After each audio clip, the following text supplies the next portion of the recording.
Hi, welcome to Tarkett. My name's David Goff. Today we're going to talk about maintenance equipment. There's three basic pieces you need for all of our flooring products.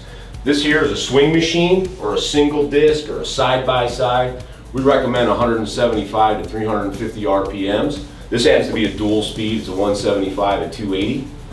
You're going to use this for your initial maintenance, all of your deep cleaning, any stripping procedures if you've got floor finish on a floor. Once you've cleaned your floor or stripped your floor, we got to get all that dirty water up or that slurry from the floor finish. So you're going to need a wet vac for that. This is just a standard wet vac, nothing special, squeegee on the front, sucks up dirty water, dump it out the back. Over here I've got a high-speed buffer.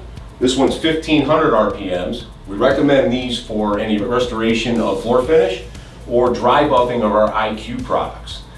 This machine is a front and back. It lays flat on the floor, causes some friction, raise the gloss level. This is the type you're going to want to do any of those procedures. Equipped with the right pads or brushes, this is the equipment you need to maintain any Tarkett flooring material. You got them, you're good to go. So thanks for watching, have yourself a great day.